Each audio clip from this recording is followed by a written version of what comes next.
Conch Elder, Tyranitar, and Aegis Slash, and these players both chose their teams immediately. You guys aren't going to see any teams on screen right now because they're getting right into the battle. Right, and one of the interesting Pokemon that ryosuke has decided to bring is actually the Mamoswine. Mamoswine last year was actually the Pokemon that was ryosuke's downfall coming from Mirage. So ryosuke really adapting right now, just bringing that Mamoswine that was so problematic to him to this team in this World Championship.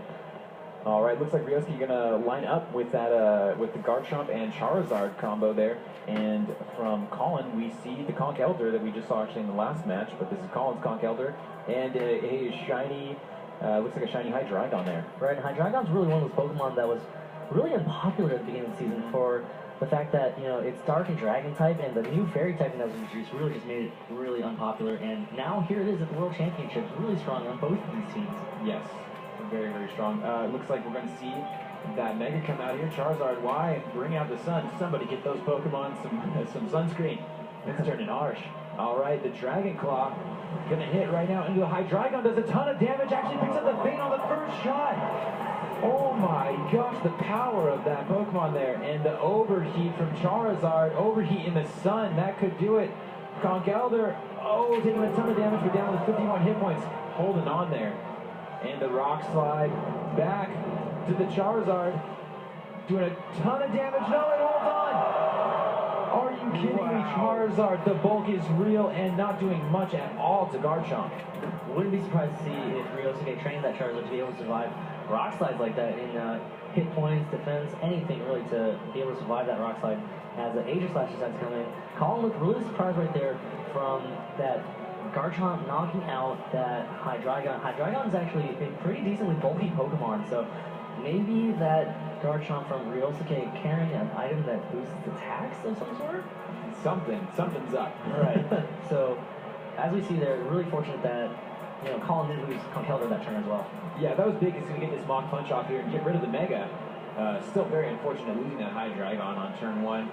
We do see the Dragon Claw again, going to most likely finish off that Conch Elder down to 0, and it's going to go back to Collin here, and the Aegis Slash still hanging out. We see the stance change. All right, what are we going to get from Collin here? Blade Form, Shadow Ball, Special Aegis Slash, going to do an okay amount of damage to Garchomp here, taking it into the yellow. Right, good damage right there from the Aegis Slash, but at the same time, you know, Collin is already down 3-2. That's really unfortunate for Collin, and he has to crawl his way back up as both these players right now trying to decide who the best option is to send in. Don't want to send, ryosuke doesn't want to send in the wrong Pokemon right now. Definitely not. It looks like we're going to get the Hydreigon from Ryosuke here, and a Mawile going to fire off and Intimidate onto both of those slots, but really only affecting the Garchomp here that was so powerful, so really needed that.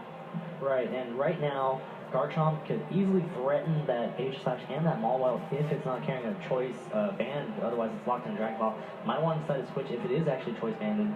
Hydreigon really, really strong against that Aegis Slash, but at the same time, that Mawile is going to be able to threaten a lot of Pokemon on Ryosuke's side. Alright, we do see the switch there. And it's the Mamoswine also carrying Earthquake to do a lot of damage, or potentially could be carrying Earthquake. Couldn't guess there yet. Let's see, and the Mawile going Mega. I'll just say moves and hope the Pokemon are carrying them.